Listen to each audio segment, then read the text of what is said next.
Ya to Kyai Semar. Yen to pancen kaya mengkono aku saguh ngupaya menyang endi dununging pustaka Jamus Lima Sada. Uga aku saguh ngupaya menyang endi dununging Petruk. Ah, nek ngoten tegese sampeyan iku ratu sing tanggung jawab. Pun manggoleki. Kula kanteni anak kula loro nala garing kalih Bagong.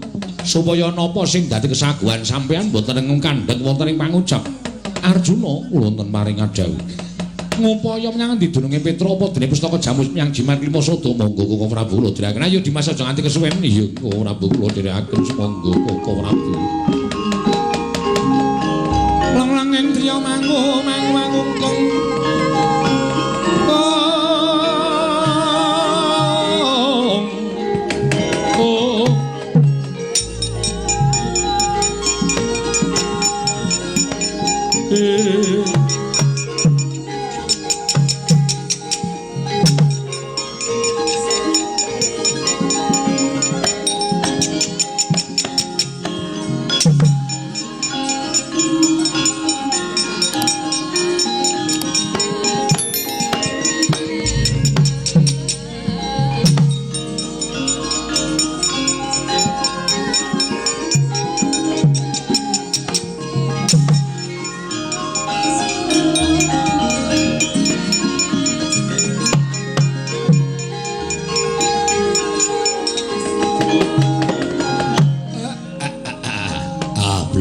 kugek sadulita mel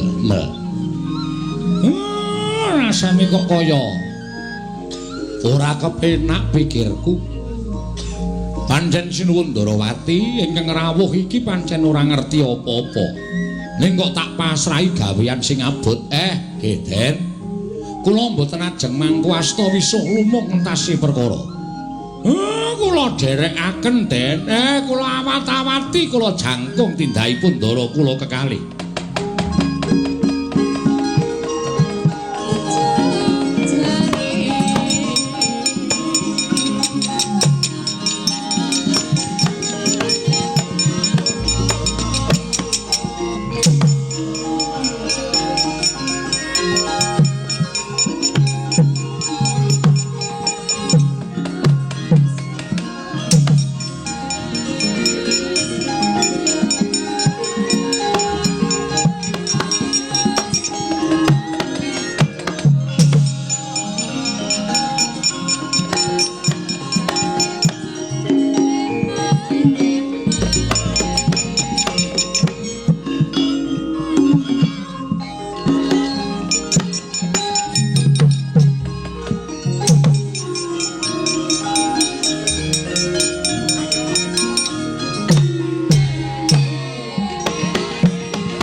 panggiwana gelar pandhan moncar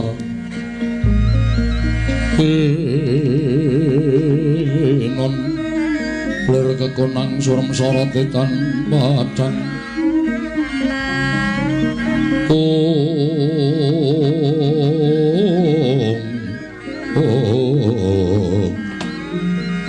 Nun sewu Bapa Penemban sawetawis anggen paduka rawuh wonten negari ngawu langit cumeng kula anggen kula ngentosi mbanipun nganti dening ngentosi silming Palawa gabus kumambanging Sila Kresna nalika semanten Bapa Penemban nampi aturipun ingkang putra pun Dewaning Rat Bapa Begawan Dewa Kahana anggenipun ingkang putra kepengin sanget kula menika lenggah dampar kepraboning negari Ngamarta tununtun Bapa Penemban paring dawuh bilih nedya budidaya supados kula ngasembadan lenggah dampar negari Ngamarta buktinipun menapa nggih anakku Cah Bagus Dewaning Rat wonten timbalan ngertiya apa ingkang ndak asta iki wujuding dluwang putih memplak ingkang tanpa tulis iki ngaran pustaka Jamus Myang Jimat Kelima Sada apa to kekuwataning pustaka Jamus Kelima Sada iki panguripaning wong Pandhawa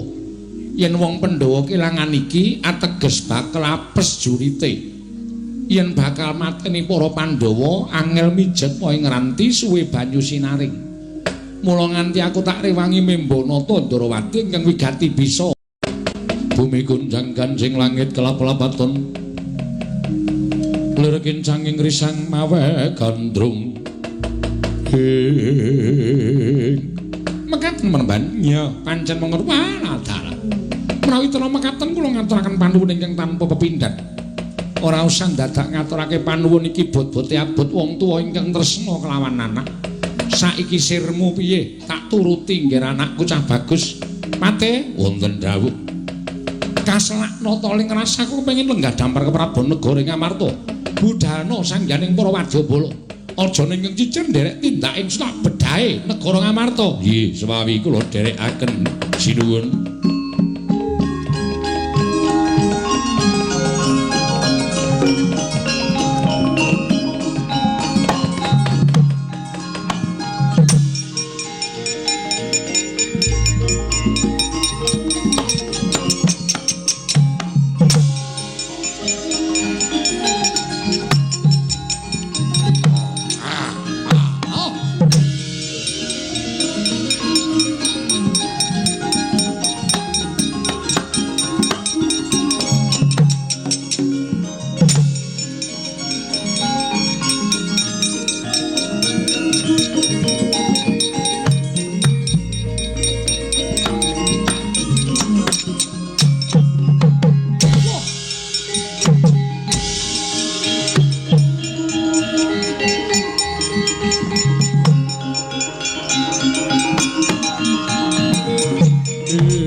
Kadinetraning nganggo rapuh sabdaning kukiloring kanikara sageter kene dunganing kunglir wuwu sing pini panca wenatan ana satriya bagus tanpa cacat gawaya teja pengawak tirta pamulujenar kaya kencana sinangling Raden kowe sapa takon marang aku luwih dhisik ngaku kowe sapa Nalindra Muda ditepungake aku Nalindra ing awal langit Prabu Dewaningrat Prabu Dewaningrat iya takon marang aku Raden Janaka iya dasar kepara nyata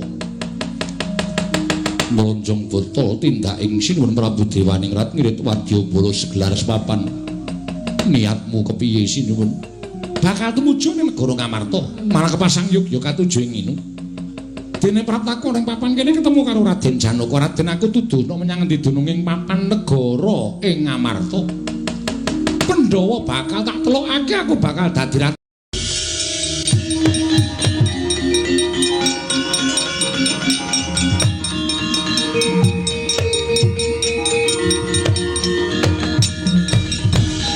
Nyata laruta saking godha sang kala-kala Yanamutosa Sang Sri panusmaning jajalanan jebul wong tuamu kang aran Dewa Kauna ingkang ngidra pustaka Jamus Klimasada Membana Tandrawati Dewaning Rat lekna mripatmu gatena gobokmu iki panengah Pandhawa satru Madukara Raden Janaka aku peranganing Pandhawa wah dalah sing idanemane macan keparet ngembane aku negara wit sing gedhe ora tak jujuk deleke nanging tak piprilipane kowe dhisik tak rangket mung kari dulur-dulur ingkang basal sumusul marang kowe marang jajalan reganing atiku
Paduka dawaken menika sedaya goroh. Lho, goroh piye? Panjenengan maring dawuh menawi sampun saged nglembut pustaka Jamus Klimasada, Pandhawa mboten gadhah kekiyatan. Nyatanipun kula pinanggih kalian panengahing Pandhawa Raden Janaka biyo. Kekiyatanipun ngedapi-dapi.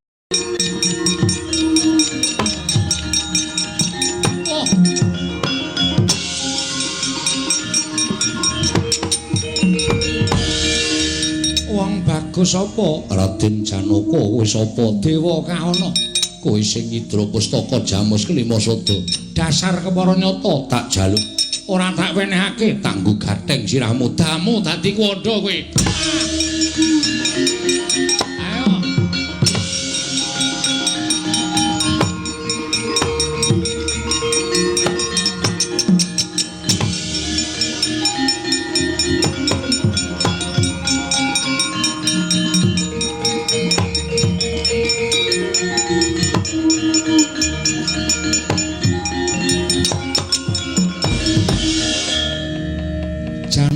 inggih bledhog mangampak-ampak lebur kasaputing angin lak kira kerai banteng karo macan lah kok tinemune Siadi Bandayuda kasinggihan Koko Prabu lho mungsuhmu sapa pandhita ing awawu langit nami Begawan Dewa Kaana kacariyos menika ingkang ngidra pustaka Jamus Klimasada kok Siadi ora mbudidaya ngrebut Koko Prabu kasektenipun ngedapi-dapi kasektening Dewa Kaana kasinggihan mekaten ora pati ndugamana kaya ngopo tontone Janaka. Oh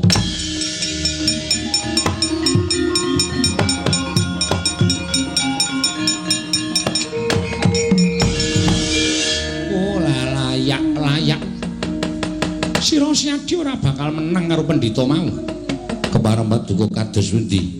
Nadyan pun Kakang wae tak kira ora bakal iso ngungkuli kadegdaning pendhita mau. Lajeng kepareng Paduka ayo tak ganti tindak pundi golek jago ngalahke Dewa Kaana lan anake kae Janaka.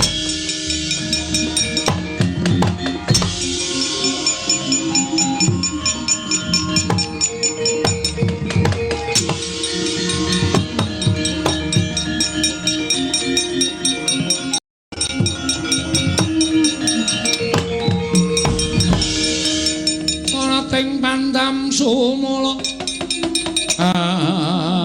madangi jroning pasarean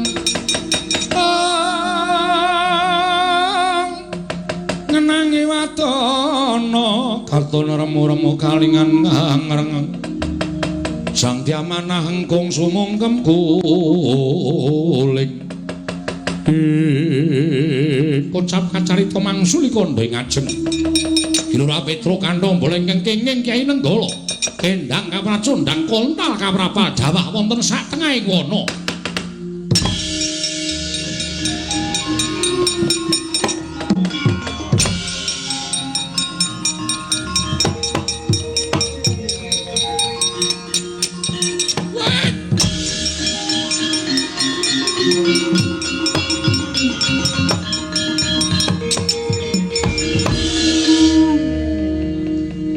aku isih urip ya. Mongko Kyai Nenggala iki jare pusaka ampuh. Mongko aku metu Prabu Baladewa mau wis tak ikhlaske pati uripku. Sinuwun Mandura, iblis lan Petro kantong bala mati dening aku. Ya aku wis merem. Diel.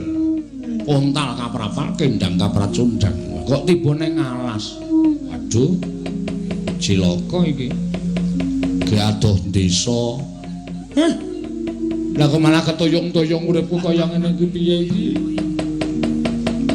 Rekake mbelani bapak kena Nenggala tak kira nek aku wis ikhlas karo patiku mati ya wis men kok malah tiba ning alas. Urip ning rekoso. Oh alamir, men kok dadi kaya ngene kanane anakmu mung mergo mbelani karo kowe to, Mir. Mar. Ayo biasane aku nek nang ndi ya ngono kuwi dadi nyuwun pangapura nek dikira nyeluk lurahe kene. Oh alah Mar, kok gawe kanane kaya ngene iki piye to, Pak? Aku nang tengah ngalas ijen, Pak.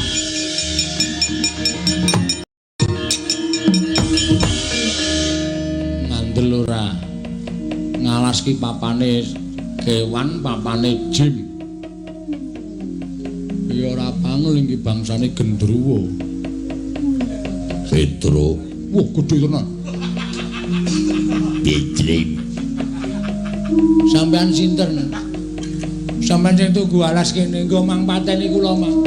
Mane kula ora iso mule, ora entuk pangan mang pateni pun monggo. Lho lah kok malah kowe pasrah pati urip. Lah witekno wong sampeyan tekan iki ajeng napa nek ora ngelih ora bakal tekan kene to sampeyan wujude buta. Kowe lali karo aku. Sapa ta? Petro, kowe tau tate urip karo aku pirang-pirang abad kepungkur. Nalika donya iki durung eneng menungso, anane bangsaning jin kowe tau urip karo aku.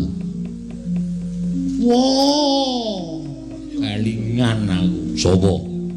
Jin dan Jun. Ora ngawur. Lah sapa ngaku ora tepung kok? Aku Begawan Solontara. Aku Gandarwa Maya, Gandarwa Raja Bali. Astagfirullah. Bapak to? Iya.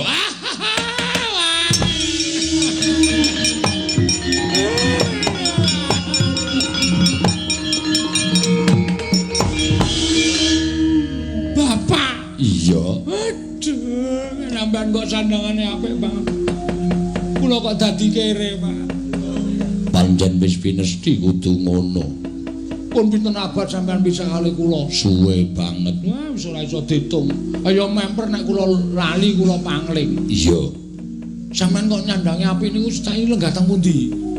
Ning Kayangan. Wah. Dadi dewa? Iya, Petro. Syukur. Dewa tugase napa? Aku tukang resik Karang Kawidodaren.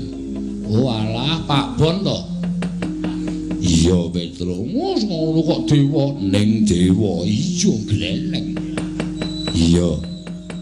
Lah kowe kena ngopo? Lah jare dewa. Ora ngerti atine Petro nek dewa ki awas apa-apa iso maca atine Petro. Kowe mewangi bapakmu Semar perang karo Baladewa, kowe kena Kyai Nenggala Kuntal tekan kene. Pustaka Jamus Klimasada ilang. Kowe ra iso bali. Nggih. Petro, non tengah ngalas kaya neng sendang jenenge Sendang Malih Warna.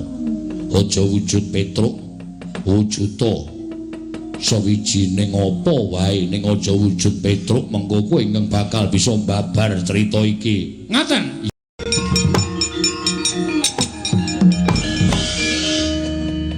Kok malah dadi wong tuwek. Ora dadi wong bagus. Mungkin aku kasih kepencut malah ribet. Beling ngatasi ngono wis ora sampe. Kanca-kanca kula niku do iri. Engko terus omong aja, oh ngono. Sudah sah ngenten tuwak ngenten iki malah penak. Yo kowe nganggo jeneng sapa sakarepmu nggih?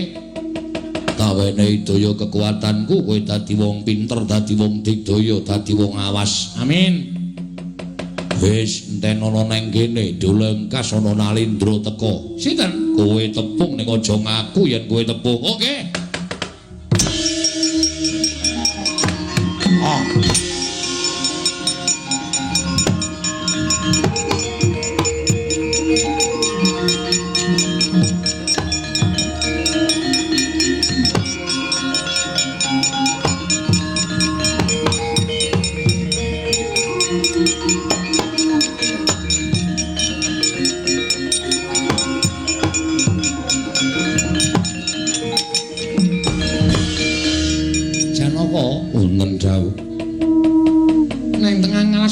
Piyai sepuh sandangane mung nganggo kuliting wit sing gedhe ning katon tak sawang mencorong cahyane iki ora wong baen-baen. Koko Prabu piye mbok pados tiyang sanesipun nggih mawon namung tiyang wana kados mekaten aja ngece karo wong ngalasan. Tak takonane dhisik ya Janaka kula semanggaken Kisana kowe kuwi sapa? Kula menika ingkang mapan wonten ing wana mriki wondene pangkat kula menika Demang. Kowe iki Demang? Nggih. Demang sapa? Kula pun Demang Cakrawangsa. Cakrawangsa kasinggihan panjenengan sinten Prabu Kresna? Percaya ora Janaka wis ngerti karo aku malah nyebut takon jeneng kok wis disebutke jenenge. Ingkang wingking sinten Raden Janaka? Nala Garekton ngerti karo aku. Ora aneh wong sampean kerep mlebu koran kok. Sampean kerep dadi sampul majalah. Bubu cengelmu. Nek kali kula mesti mboten ngerti. Sing matane kira kowe sapa Gareng? Wit. Ngerti ya? Kowe kulino kecekel polisi ya neng dengkulmu melocot ora nek karo aku mesti ora ngerti sing matane kaya ndok ceplokan sapa kowe Bagong kowe lha ampun tenanipun niki mawon sinuwun disuwun pambiyantune iya Bagong iya Kresna wis kunjur wangsulan sampinake dhewe ngapunten iya Kisana wonten dawuh Demang Cakrawangsa inggih wonten wigatos menapa? Aku kuwi lagi kerepotan. Sebabipun aku duwe mungsuh sing nyolong pusakaku. Mungsuhku jenenge Dewa Kahana.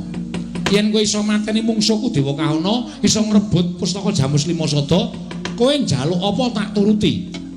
Kula mboten nyuwun napa-napa, ning bakal tak paringi.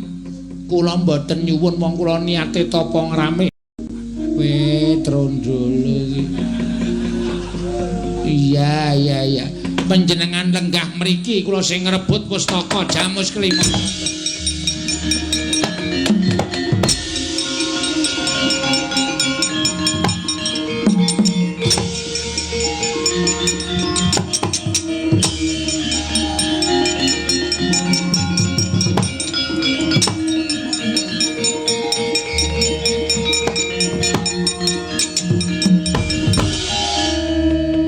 Begawan Dewa Kahana kowe ngrebut pusaka sarana alus. Alusa dikaya ngapa nadyan kaya banyu sinaring ora ngungkuli alusing Demang Cakrawangsa legane.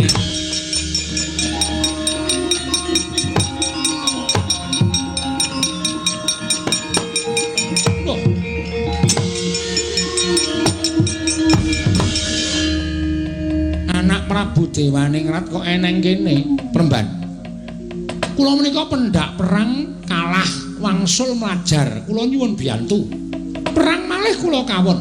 Wangsul malih kula nyuwun biyantu. Samenika ngaten mawon. Menawi dipun parangaken mbok supados kula menika digdaya Pustaka Jamus Lima Sada menika kula ingkang berta. Dos pundi? Parang mboten. Oh nyatane kula ingkang samangke badhe lenggah dampar negari Ngamarta. Nyonya, gawanen nggih cah bagus anakku.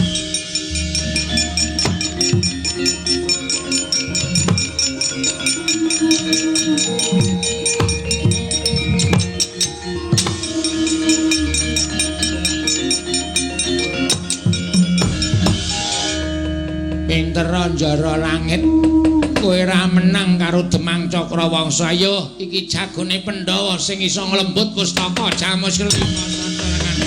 Oh, acara kuku arepe.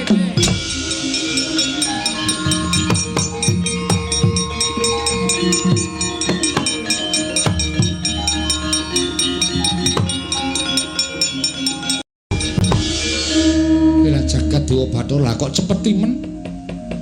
Piyambakipun dusta sarana alus kula inggih ginakaken sarana alus. Iya ya, matur nuwun ya Cakrawangsa. Inggih sinuwun. Ning wong tetulung ki aja ketanggungan. Tetulung ya babar pisan. Tegesipun dewa ngawana sakandhane pateni kabeh. Oh inggih ngestaken dawuh.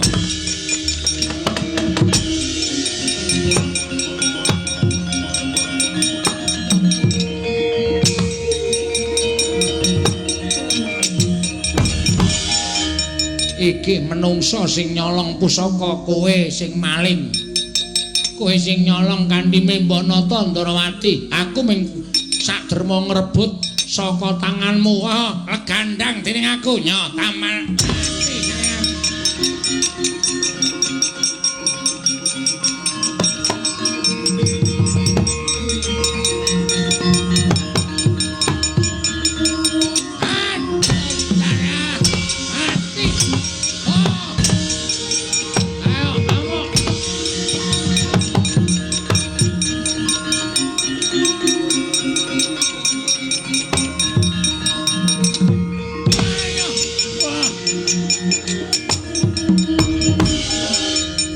Tiba ning garasi bajai.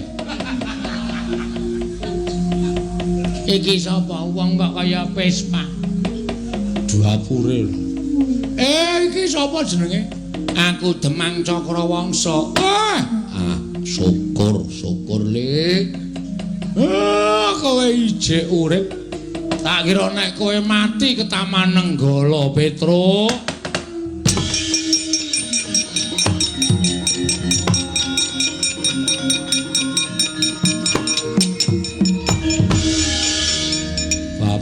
Pintere aku sing nganggo sandangan kaya ngono kaya tak kira kowe mati Petruk.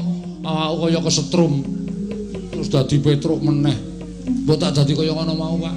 Dengkulmu mlocot. Kowe iki wis ngucapke syukur ora mati saka Nyai Nenggala. Nggih. Mungsuhe sapa kok kowe tiba saka ngantariksa? Begawan Dewa Kaana sing nyidra pusaka Jamus Lima Sada karo anake jenenge Dewanerat. Minggir.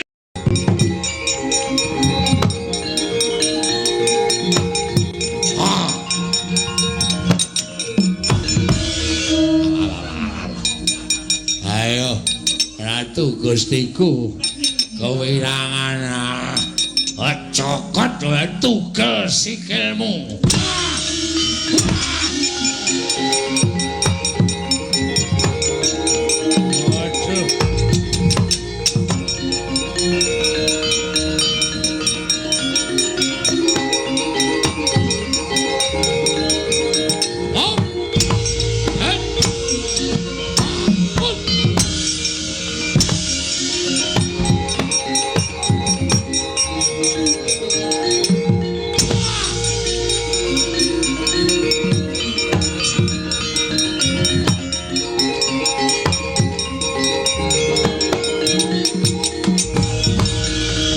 Madangi jagat mungo-mungo sapucak ing bukir marebak bangsa mirat keneng soroting surya mekalan gunung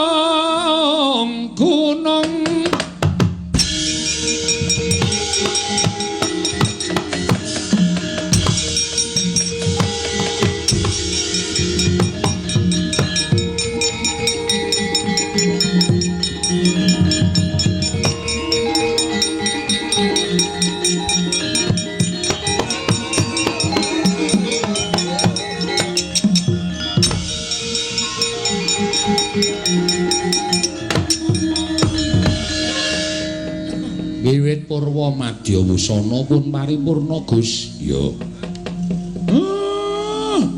Napa sing kula jangka mugi-mugi lancak? Ya Semar. Semantara ki napa sing digayuh? Napa sing jangka dening para pepundhen kula sami lenggah wonten mriki saged kasembadan sak paripurnaning sucalan menika. Ya. Wiwit purwa madya wusana sampun mungkasi kula nek enten kalepatan nyuwun pangapunten minangka wakiling kanca-kanca.